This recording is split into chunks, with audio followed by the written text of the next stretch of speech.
2025 সালে এসেও যদি আপনি কোনো এআই টুলস ইউজ করতে না জানেন তাহলে এটা আপনার ব্যর্থতা। এই সময় এসে আপনি যেই কাজই করেন না কেন আপনাকে এআই টুলস ইউজ করতে জানতে হবে, এগুলাকে লেভারেজ করে নিজের স্কিলকে ডেভেলপ করতে জানতে হবে। তো আমি অ্যাজ আ কন্টেন্ট রাইটার কি কি টুলস ব্যবহার করি আজকের ভিডিওতে এটা নিয়ে কথা বলবো। 3টে টুলসের কথা বলবো যেই টুলসগুলো ব্যবহার করে আমার ফ্রিল্যান্সিং বিজনেস চলতেছে। যেই 3টা টুলস ব্যবহার না করলে আমার কাজগুলা 1 ঘন্টার জায়গায় 5 ঘন্টা, 5 ঘন্টার জায়গায় 10 ঘন্টা লাগবে। চলুন শুরু করা যাক। আসসালামু আলাইকুম সবাইকে, আমি মনিরুল করিম লাবিব। আমি একজন ফুল টাইম ডক্টর এবং পার্ট টাইম ফ্রিল্যান্সার। লাস্ট 5-6 বছর ধরে আমি আমার ফ্রিল্যান্সিং জার্নিতে যা যা শিখছি, জানছি এবং বুঝতে পারছি সেইটা নিয়ে এই ইউটিউব চ্যানেল। তো আজকের ভিডিওতে আমরা কথা বলবো 3টা এআই টুল যেগুলো আমি আমার ফ্রিল্যান্সিংয়ে ব্যবহার করি। তো এই 3টা এআই টুলসের কথা বলার আগে আমি বলে রাখতে চাই যে অনেকেই মনে করে যে এই এআই টুলসটা হইলেই আমার কন্টেন্ট রাইটিং এ আর কিছুই জানা লাগবে না, আমি জাস্ট টুলস ব্যবহার করব এবং কন্টেন্ট রাইটিং করে যাব। এই ধারণা থেকে বের হয়ে আসতে হবে। আপনি যদি ভালো রাইটার হন তখনই আপনি খুব সুন্দর করে এই টুলসগুলো ব্যবহার করতে পারবেন। আমি এখনো মনে করি 2025 সালে কোনোভাবেই হিউম্যান টাচকে এখন পর্যন্ত এআই রিপ্লেস করতে পারে নাই। এইটা হয়তো আগামী 5 বছর 10 বছরের মধ্যে চেঞ্জ হবে, কিন্তু বর্তমানে এই এআই টুলসগুলো জাস্ট আপনাকে হেল্প করবে কাজগুলা রিফাইন করতে, কাজগুলাকে ছোট করে আনতে, কাজগুলাকে সহজ করে আনতে এবং কাজগুলাকে কম সময় করে আনতে। কিন্তু এগুলা কোনোভাবে আপনার রিপ্লেসমেন্ট হইতে পারে না এবং এগুলা কোনোদিন কন্টেন্ট রাইটিং শেখার রিপ্লেসমেন্ট হইতে পারে না। তো এই জিনিসটা মাথায় নিয়ে আপনাকে এই ভিডিওটা দেখতে হবে। তো প্রথম যে টুলটার কথা বলবো সেইটা আমাদের সবার পরিচিত চ্যাট জিপিটি। তো চ্যাট জিপিটি আমি কিভাবে ব্যবহার করি, অনেকেই মনে করে যে চ্যাট জিপিটিতে just write an article on অমুক, রাইট কন্টেন্ট অন অমুক এভাবে লিখে দিলেই ও অনেক সুন্দর কন্টেন্ট তৈরি করে ফেলবে, কারণ ও অনেক অ্যাডভান্সড হয়ে গেছে। জিনিসটা আসলে এরকম না। আমি আমার আগের ভিডিওতে অনেক সুন্দর করে একদম প্রত্যেকটা লাইন টু লাইন ডিসক্রাইব করছি যে কিভাবে চ্যাট জিপিটিকে ইউজ করতে হয়। সেই ভিডিওটা আপনারা আবার দেখে আসতে পারেন, কিন্তু আমি জাস্ট ব্রিফলি এখানে বলি আমি চ্যাট জিপিটি ইউজ করি 2টা কারণে। 1 নম্বর হচ্ছে আউটলাইন তৈরি করার জন্য। আউটলাইন মানে হচ্ছে যখনই আমি একটা আর্টিকেল তৈরি করি, ইবুক তৈরি করি, আমি যেটা করি যে চ্যাট জিপিটিকে বলি যে এই আর্টিকেলের জন্য আমরা কি কি কভার করতে পারি সেটা আমার সম্পর্কে আমাকে ধারণা দাও। তখন ও আমাকে লিস্ট করে দেয় যে এই হেডিংয়ে কিছু জিনিস দিতে পারো, এই জিনিসে হেডিংয়ে কিছু জিনিস দিতে পারো, এই হেডিংয়ে কিছু জিনিস দিতে পারো। এরকম মানে রচনা তৈরি করার আগে ওরা জাস্ট সাব হেডিংগুলো ও আমাকে দিয়ে দেয়, ওই হেডিংগুলো অনুযায়ী আমি আমার লিখতে সুবিধা হয়। 2 নম্বর যে কাজে আমি ইউজ করি, মাঝে মাঝে আমি এটাকে ডিরেক্টলি রাইটিং এর ক্ষেত্রে ইউজ করি, কিন্তু তার মানে এই না যে আমি ওকে জাস্ট লিখে দিব যে রাইট এ কন্টেন্ট অন অমুক। আমি ওকে খুবই স্পেসিফিক ইনস্ট্রাকশন দিয়ে তাকে বুঝাবো যে কি টাইপের কন্টেন্ট আমি লিখতে যাচ্ছি এবং ওই ওয়াইজ হচ্ছে যে আমি আগাবো। তো এই জিনিসটাও আমি আমার আগের ভিডিওতে খুবই সুন্দর করে স্ক্রিনের মাধ্যমে ডিসক্রাইব করে দেখাইছিলাম। এটা আপনারা চাইলে আগের ভিডিওটা দেখতে পারেন, আর এখনো আমরা স্ক্রিনে গিয়ে আরেকবার দেখবো। তো এখন আমরা স্ক্রিনে চলে আসছি। স্ক্রিনের মধ্যে আমরা দেখাবো যে অ্যাকচুয়ালি আমি চ্যাট জিপিটি কিভাবে ইউজ করি। তো প্রথম যে জিনিসটা আমি করি সেটা হচ্ছে আমি বলছি যে আমি আউটলাইন ক্রিয়েট করি। যেটা আমি করি সেটা হচ্ছে usually create me a detailed outline for an article of 1000 ওয়ার্ডস। আমি চেষ্টা করি ওর সাথে যত বেশি স্পেসিফিক হওয়ার জন্য। আমরা কি লিখতেছি এখন লিখবো the article is for new freelancers. The topic is how to start freelancing. Make sure the article is reader friendly, informal but informative. এইভাবে করে আমি যেটা চেষ্টা করতেছি সেটা হচ্ছে ওকে যত বেশি ইনফরমেশন দেওয়া যায়, যতটুকু ইনফরমেশন ওর দরকার হয় অতটুকু ইনফরমেশন দিয়ে ওকে একটা আউটলাইন তৈরি করার জন্য। ও এখন আমি যদি এটা দেই তাহলে ও যেটা করবে সেটা হচ্ছে একটা ডিটেইলড আউটলাইন তৈরি করবে, ওয়ার্ড কাউন্ট সহ ও তৈরি করে দিবে যে কি কি আমি আমার আর্টিকেলের মধ্যে ইনক্লুড করতে পারি। ঠিক আছে, ও খুব সুন্দর করে কিন্তু প্রত্যেকটা ওয়ার্ড টু ওয়ার্ড তৈরি করে দিচ্ছে।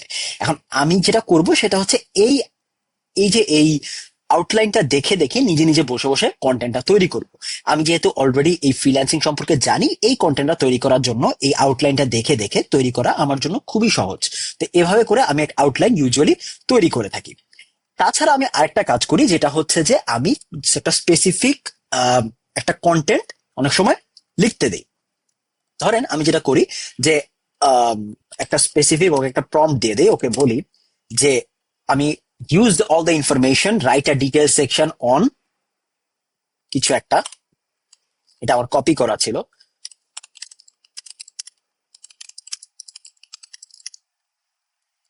এবং তার সাথে ওকে একটা একটা ইন্সপিরেশন যুক্ত একটা আর্টিকেল দিয়ে দেই।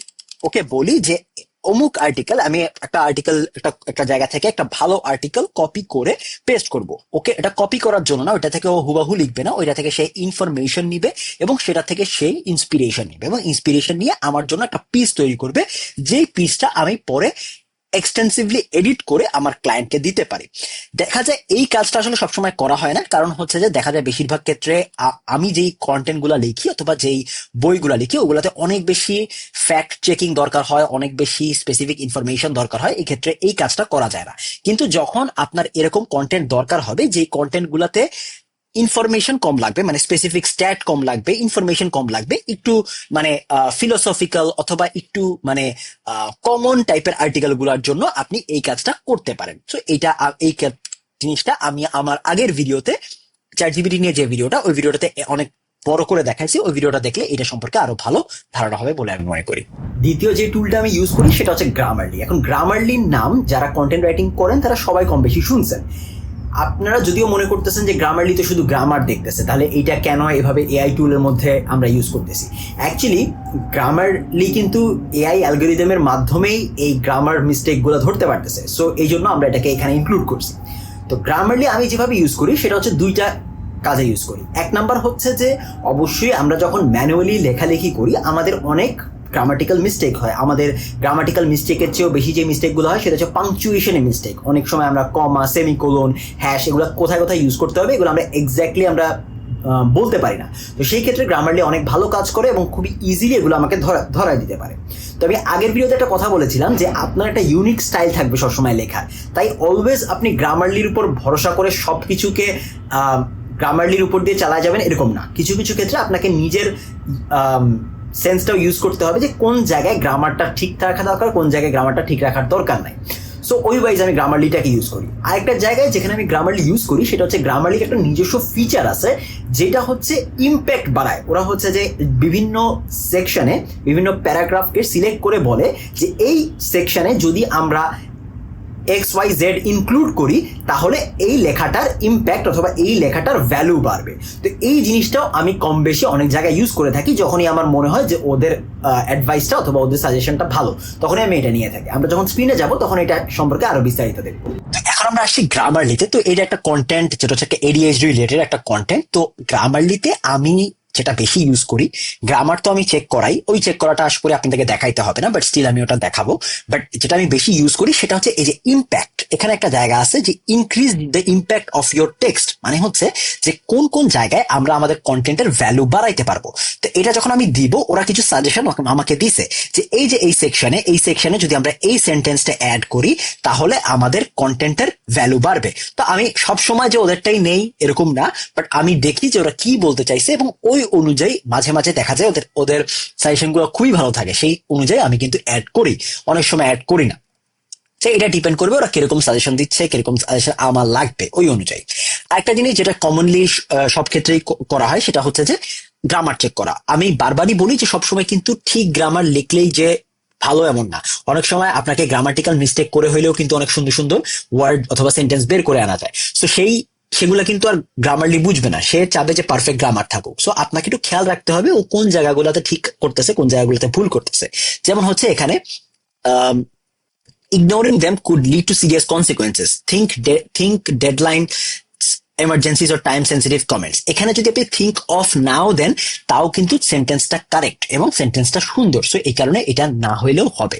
কিন্তু এইখানের ক্ষেত্রে যেটা সেটা হচ্ছে দেখেন এখানে আমরা একটা ফুল স্টপের পরে আমরা কোনো গ্যাপ দেই, এই যে গ্যাপটা আসলে দেওয়া লাগবে, সো এটা আমরা অ্যাকসেপ্ট করলাম। বাট আগেরটা কিন্তু অ্যাকসেপ্ট করার দরকার নেই, ওই সেন্টেন্সটাও কারেক্ট সেন্টেন্স এবং ওই সেন্টেন্সটা অ্যাকচুয়ালি বেটার এবং মোর এফিশিয়েন্ট, এটাই। সো এরকম করে আপনাকে আমি গ্রামারলি ইউজ করি, আপনিও কম বেশি এভাবে ইউজ করতে পারেন। তাছাড়া ওদের ক্ল্যারিটি, এঙ্গেজমেন্ট এগুলো ঘাটায় দেখতে পারেন। আমার ক্ষেত্রে দেখা যায় এই খুব একটা বেশি এগুলো ইউজ হয় না। তো থার্ড যে টুলটা আমি ইউজ করি সেটা হচ্ছে কুইলবট। তো কুইলবটের নাম আপনারা হয়তো অনেকেই শুনেছেন। আমি স্পেসিফিক্যালি দুইভাবে ইউজ করি। ফার্স্ট যেটা সেটা হচ্ছে প্যারাফ্রেজিং। তো দেখা যায় অনেক সময় হচ্ছে কিছু সেন্টেন্সের ক্ষেত্রে আমার মনে হয় যে এই সেন্টেন্সটা আরও সুন্দর করে সাজানো যাইতো, অথবা অনেক সময় মনে হয় যে এই স্পেসিফিক ওয়ার্ডের সিনোনিমটাকে আমি অনেক সুন্দর করে অন্যভাবে সাজাইতে পারতাম। সেই ক্ষেত্রে আমি যেটা করি, আমি হচ্ছে কুইলবটের প্যারাফ্রেজটা ইউজ করে থাকি। ওদের প্যারাফ্রেজটা খুবই ভালো, এবং শুধু তাই না, ওদের প্যারাফ্রেজের ক্ষেত্রে যেটা হয় সেটা হচ্ছে আমি ইজিলি সিলেক্ট করতে পারি যে কোন ওয়ার্ডের কী কী সিনোনিম আছে এবং কোন সিনোনিমটা আমি চুজ করতে চাই। সো ওইভাবে আমি যখনই এরকম একটা ঝামেলায় পড়ি যে আমি বুঝতেছি না যে এই সেন্টেন্সটাকে কীভাবে সাজাবো অথবা এই ওয়ার্ডটাকে কোন জায়গায় বসাবো, আমি এই প্যারাফ্রেজটা সুন্দর করে ইউজ করে ফেলি। 2 নম্বর যে জিনিসটা ইউজ করি সেটা হচ্ছে ওদের নতুন ফিচার, সেটা হচ্ছে হিউম্যানাইজ। তো দেখা যায় যেটা সেটা হচ্ছে অনেক ক্লায়েন্ট অনেক প্যারা দেয় যে অমুক জায়গায় হচ্ছে এআই ধরা খাইছে, অমুক জায়গায় এআই ধরা খাইছে, তো আপনাকে বলবে যে এই কাজটা আবার করে দাও অথবা হিউম্যানাইজ করে দিতে, এরকম বলবে। তো সেই ক্ষেত্রে এরকম অনেক ফ্রি টুলস আছে, বাট সবগুলো ফ্রি টুলসে যে ঝামেলাটা হয় সেটা হচ্ছে ওরা একদম গ্রামারের এবং পুরো সেন্টেন্সের সব কিছু একদম অবস্থা খারাপ করে দেয়। কিন্তু এই কুইলবটের ক্ষেত্রে যেটা দেখলাম সেটা হচ্ছে যে হিউম্যানাইজ ওরা অনেক যথেষ্ট সুন্দরভাবে করে। কিছু গ্রামাটিক্যাল মিস্টেক, কিছু সেন্টেন্স মেকে একটু টুইক করতে হয়, আপনার নিজ থেকে ম্যানুয়ালি করতে হবে, বাট স্টিল এটা বাকি সব অনলাইন ফ্রি টুলসগুলো থেকে অনেক অনেক বেটার। এই জন্য এই হিউম্যানাইজ এটা আমি যখন যেসব ক্লায়েন্টরা একটু ঝামেলা করে তাদের ক্ষেত্রে আমি এই হিউম্যানাইজ টুলটাও বেশ ব্যবহার করছি। এই দুইভাবেই হচ্ছে মেইনলি আমার কুইলবটটা ব্যবহার করা।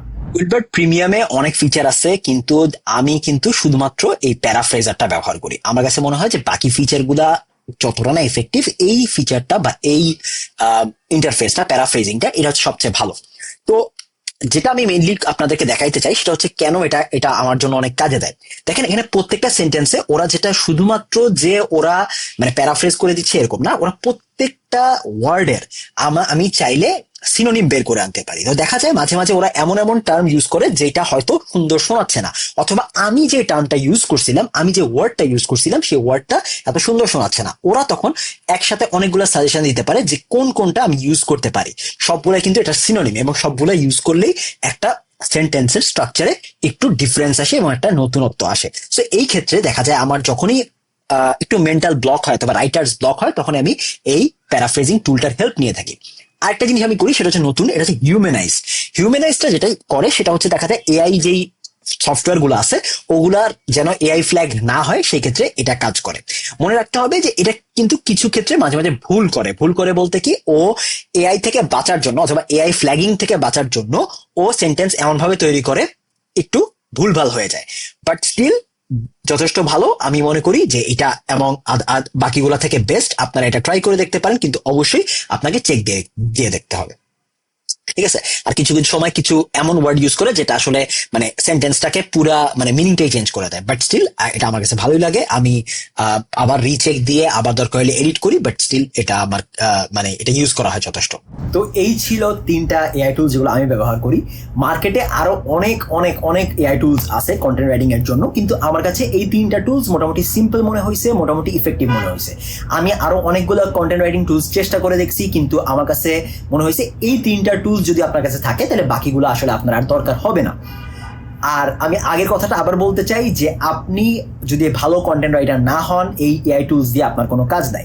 আগে সুন্দর করে লিখতে জানতে হবে, তারপরে আপনি বুঝতে পারবেন যে কোন এআই টুলসটা সুন্দর করে লিখছে, কোন এআই টুলসটা কি ভুল করতেছে। এগুলো বুঝতে হইলে কোন এআই টুলসটার ভালো দিকগুলো কিভাবে কোন জিনিসটা সুন্দর হচ্ছে, কোন জিনিসটা সুন্দর হচ্ছে না, এগুলো বুঝতে হইলে আপনাকে একটা কন্টেন্ট রাইটিং সেন্স ডেভেলপ করতে হবে।